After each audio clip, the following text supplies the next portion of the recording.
الحمد لله نحمده ونستعينه ونستغفره ونعوذ بالله من شرور أنفسنا ومن سيئات أعمالنا من يهده الله فلا مضل له ومن يضلل فلا هادي له وأشهد أن لا إله إلا الله وحده لا شريك له وأشهد أن محمدا عبده ورسوله صلى الله عليه وعلى آله وأصحابه ومن سار على سبيله إلى يوم الدين أما بعد. So today inshallah ta'ala we'll continue with our lesson in discussing the book At-Timithi fi Ulum al-Hadith by Ibn Malakin rahimahullah. And this book is for beginners regarding understanding some of the mustalahat, some of the terminologies used by the people at the ulama of hadith. So we have started and we have discussed several of those mustalahat, and today inshallah ta'ala we'll continue from where we had left off, and we had last ended with discussing concerning matters regarding al-gharib, hadith al-gharib. So when he mentioned regarding gharib, and we discussed some of the masahil, or some of those matters that relates to hadith al-gharib according to the ulama of hadith. So then he went on rahimahullah, the author rahimahullah, Ibn Malakin, by stating فَإِنْ فَرَدَ بِهِ إِثْنَيْنِ أَوْ ثَلَاثَ سُمِّيَ عَزِيزًا. Then he mentioned فَإِنْ رَوَاهُ جَمَا سُمِّيَ مَشْهُورًا. So the author rahimahullah, he mentioned regarding the next of those mustalahat, those terminology to be discussed is regarding, as he mentioned, al-Aziz, and then he mentioned mashhur. And before he mentioned al-Gharib. So those three mustalahat, al-Gharib, that we discussed in the last lesson, today inshallah ta'ala, we hope to discuss al-Aziz and also mashhur, that all those three are classed within what is called Ahadith or Qabl Ahad, what I refer to as Qabl Ahad, and we'll discuss that soon inshallah ta'ala. So the next of those things that regarding to be discussed is regarding Hadith al-Aziz. He mentioned فَإِنْ فَرَدَ بِهِ إِثْنَانِ أَوْ ثَلَاثَ سُمِّيَتْ Aziz. So that's concerning what the author rahimahullah he defined as Hadith al-Aziz. What I've mentioned concerning that, if you have two or three narrators in the isnad, then it is said to be Hadith al-Aziz. So regarding concerning Aziz, what we discuss as normal, we discuss concerning the linguistic meaning of Aziz, also istilahan, from what is mentioned by the author and what is mentioned by others. Then we'll discuss some examples and also some of the books that may cover this matter, and a few matters relating to this. So regarding concerning al-Aziz, the first of those matters regarding concerning what is meant by Hadith al-Aziz. So regarding concerning linguistically, the ulama mentioned concerning the word Aziz that it means either to mean qilla, means something which is qilla or nadir, something which is rare, or that which is فلا يقاد أن لا يقاد وجود, something which is not existing. So something which is rare, is said to be Aziz. Also the word Aziz also can be used to mean concerning qawi or ishtad, something which is also strengthened. So the word Aziz can mean qawi, something which is strength, or that which is strengthened. So regarding that, that's the meaning linguistically. So from this, the ulama mentioned concerning the word Aziz linguistically, that it carried a meaning concerning which is al-qalil and nadir, something which is rare and very scarce, or qawi shadid, or something which is strengthened, or something which is strong, and something which is strong. So from this, they mentioned regarding concerning Aziz that it means concerning those hadith concerning that concern which is rare, also again that also concerning mean, and also that something which is يقوي بمجيئه من طريق آخر, or something which is strengthened by it having another tariq, another path, another isnad. So that's concerning the linguistic meaning of Aziz. So it means something which is nadir, something which is rare, something which is also qawi, and something which is also strengthened. So as for concerning Aziz, istilahan, according to the ulama of hadith, that of those meanings that are giving, of the meaning that is given regarding Hadith al-Aziz, that one they mention concerning وَالْخَبَرْ الَّذِي لَا يَرْوِيهِ أَقَلْ مِنْ إِثْنَيْنِ, a narration that is not narrated by at least two, and meaning concerning two in one of the tabaqat, in one of the tabaqat of the isnad. So you find that the least amount of people that is mentioned in any of the tabaqat, any of the levels of the hadith, is two individuals. That's according to the meaning of Aziz given by some of the ulama. And of those, and also you find that meaning is similar to that is given by Ibn Hajar al-Asqalani rahimahullah, Ibn Hajar al-Asqalani rahimahullah, where you mention ما رواه اثنين ولو في بعض طبقات الإسناد, what is narrated by two in some of the tabaqat of the isnad. So the least amount of individuals or narrators that is mentioned in one of the tabaqat, one of the levels of the isnad, you find only two. So that's the least number. You might find in other levels, you might have more than this. But if the least is two, then it is said the hadith is referred to as hadith al-Aziz. That's one of the definitions given by Ibn Hajar al-Asqalani. And also you'll find others that may then others who have given concerning the meaning of al-Aziz, as the author here rahimullah mentioned. So they mention concerning marawahu ithnain aw thalatha. So hadith al-Aziz, as called on some of the ulama, and of them Ibn Manda. So Ibn Manda, that he defined concerning annahu marawahu ithnain aw thalatha, that hadith al-Aziz is that which is narrated by two or three narrators in one of the tabaqat. So that's concerning, so that's another definition, and that also is a definition that is followed by Ibn Salah, also Ibn Kathir, also Ibn Daqiq al-Eid, all of those who made a ikhtisar, and that kind of somewhat made an ikhtisar around the book of Ibn Salah. So those ones are the ones that kind of somewhat they're more, and also so that's concerning the meaning of al-Aziz. So some of the ulama are inclined that Aziz is when you find the least amount of narrators mentioned in the one of the tabaqat is two. Others of the others, and that's concerning what is followed by Ibn Hajar and those who came after.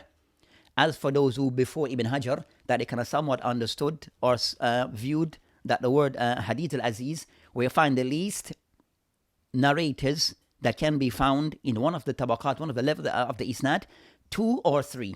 So they're not restricted only. So if you find two, they say that is Aziz. Or if you find three, for them that's also Aziz. So that's concerning all the ulama, they view concerning hadith or define hadith al-Aziz.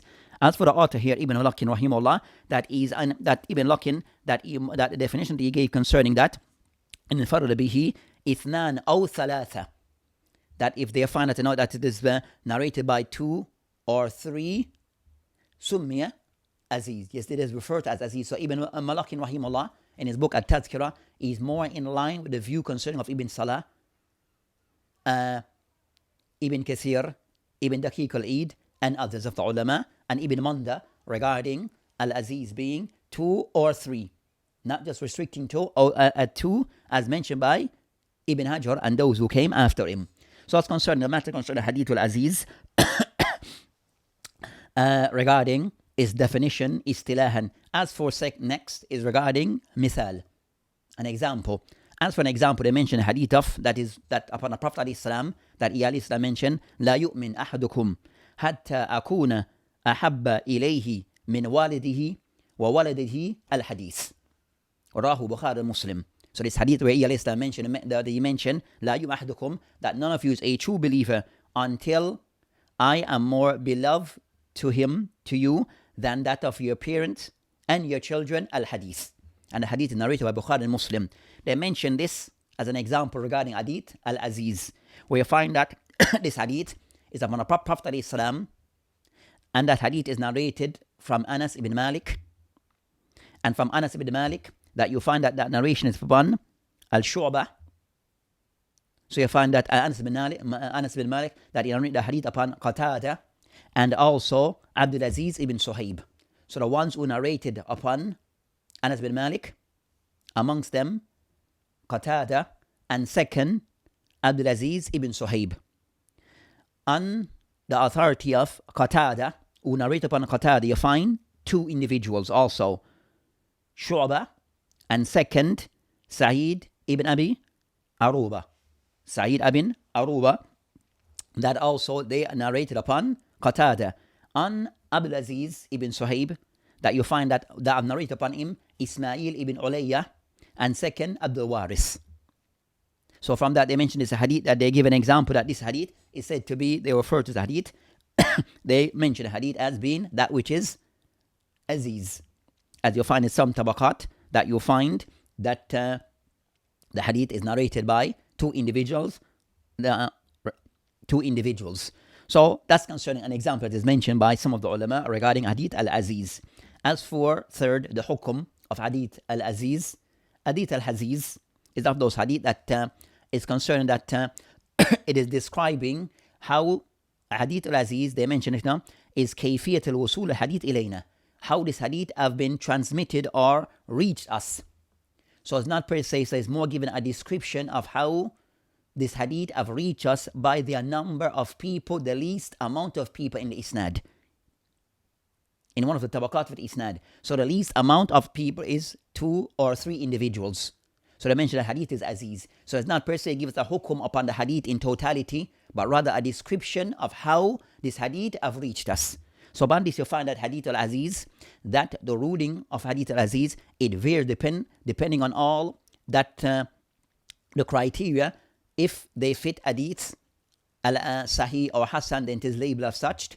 Or if it does not fulfill those criteria, then it's that is graded as daif. So it's based upon the hadith and what it fulfilling the requirements regarding hadith al-maqbul or not. So that's concerning. So you'll find hadith al-aziz, which is sahih, as the one mentioned here, that the hadith is in Bukhari and Muslim.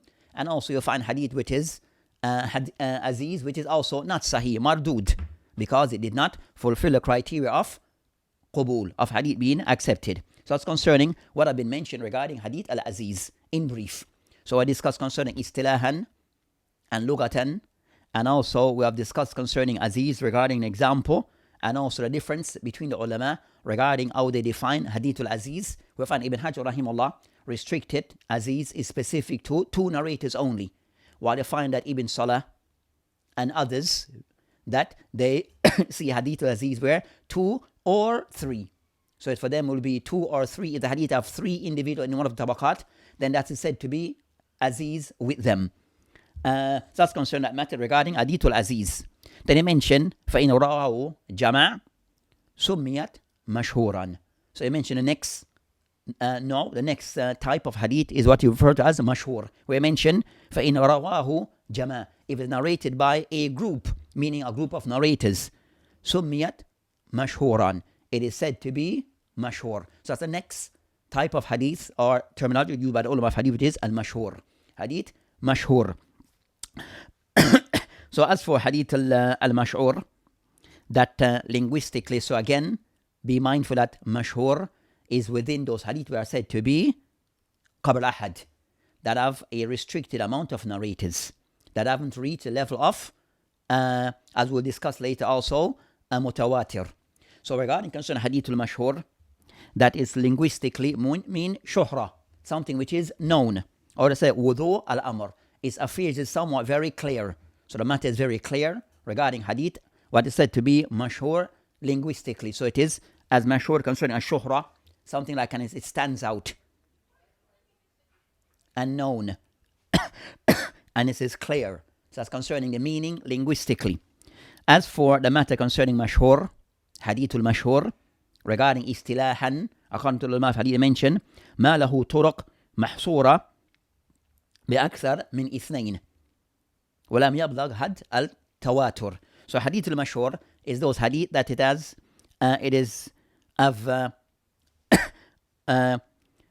3, I mention here, 2 or more narrators, but hasn't reached the level of mutawatir.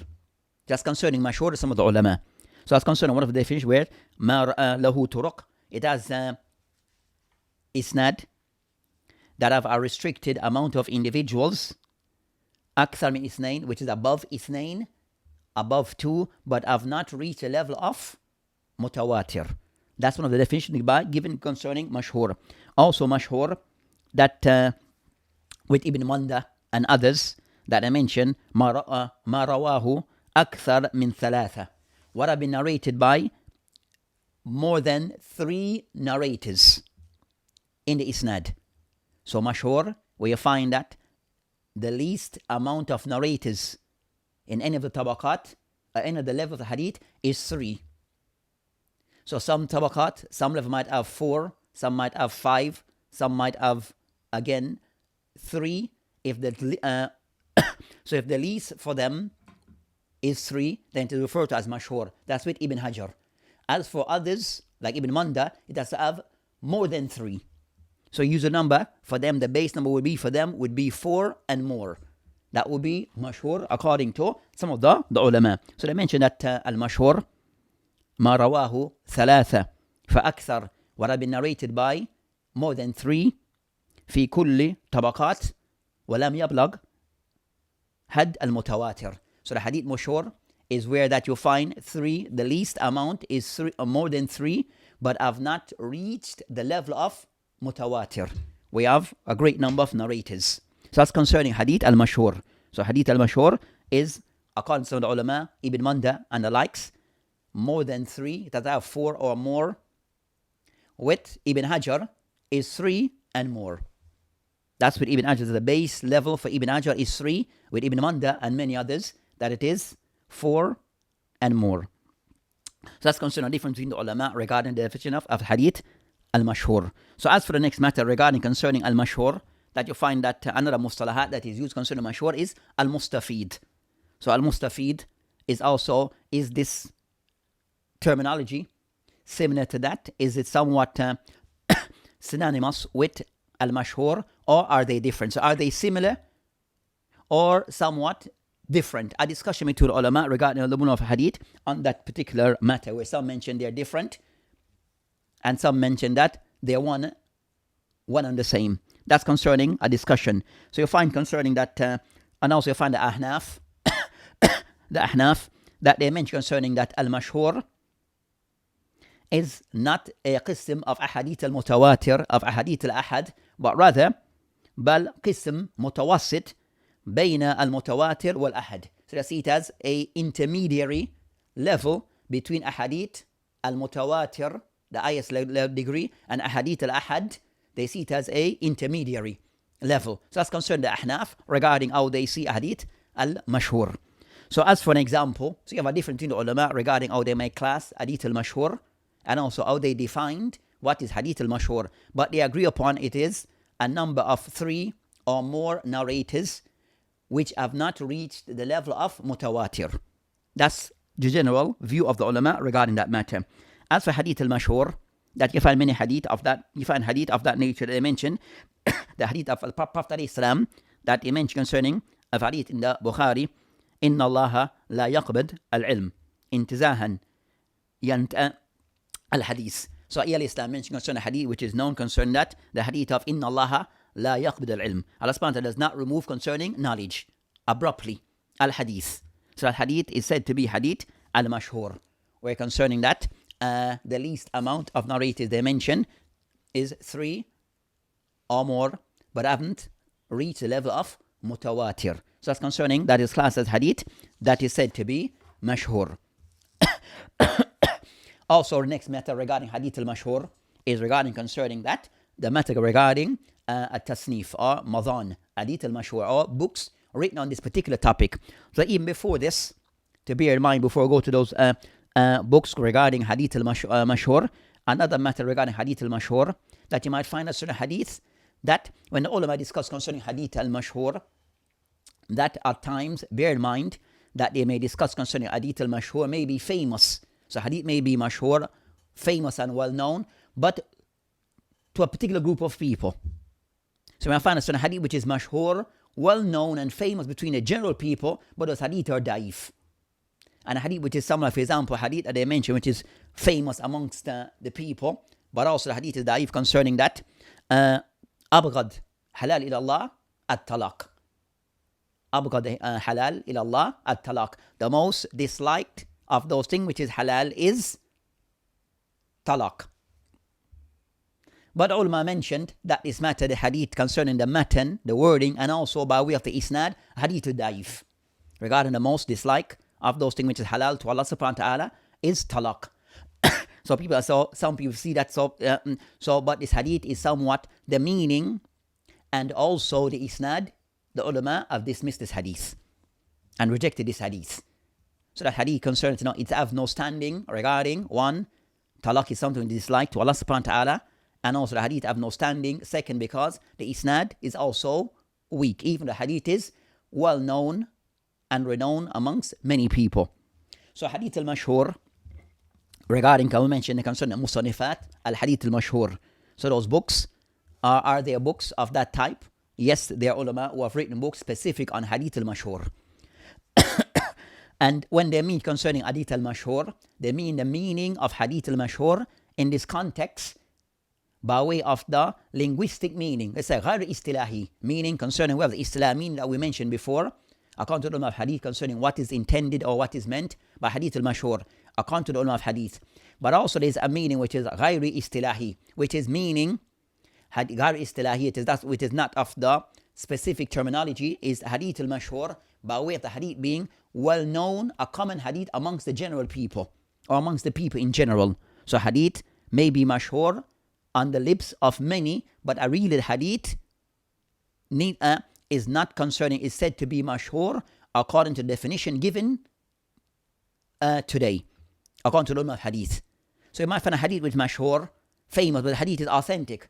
And also a hadith may be mashhur with the common people and in common usage, but the hadith also is daif, also mawdu', and also find hadith of that nature sometimes we have la aslaha, it has no basis. It has no basis, but a hadith which is mashhur amongst the people.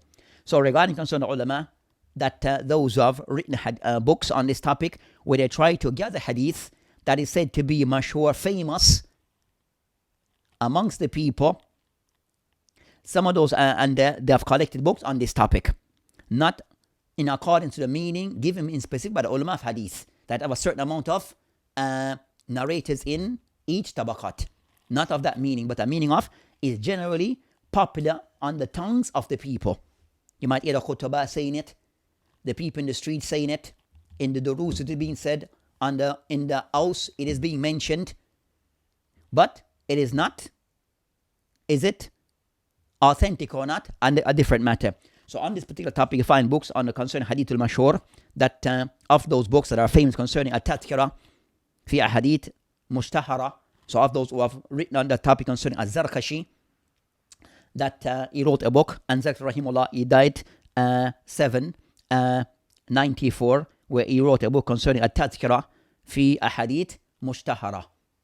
Also of those who have written, and that book is written upon Tartib ala Abwab. So according to Abwab al-Fiqhiyya, it is written on that line. Another of those books that are famous on this topic is called Al-Maqasid al-Hassana fi Bayan Kathir min Ahadith Mushtahara al-Sinata. So this book concerning Al-Maqasid al-Hassana, and this particular book, it is written by Al-Sakhawi.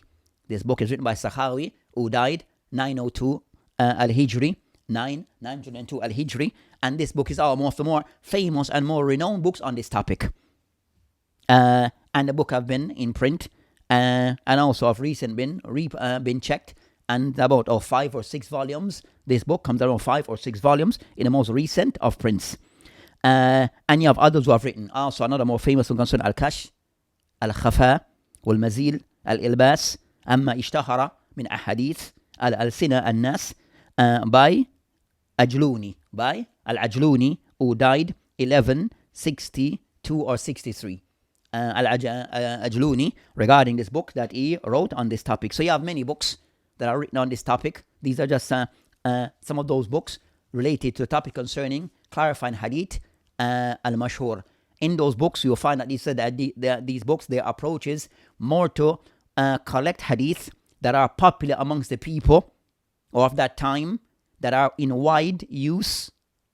Some of those hadith, you'll find that they are sahih. Some of those hadith are da'if.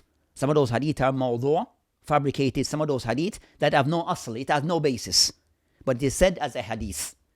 So when I want to read a book, so that's concerning those books that I've been written on that particular topic, is to clarify a hadith that are just popular amongst the people, but sometimes they are not authentic. So that's concerning for today's lesson regarding what we have covered, or what Author Rahimullah mentioned regarding Hadith al-Aziz and also Hadith al-Mashhur. And inshallah ta'ala, in the next lesson, we'll continue from where we have left off. وبالله تعالى توفيق وهذه إلى سبيل والآخر دعوانا الحمد لله العالمين. السلام عليكم ورحمة الله وبركاته.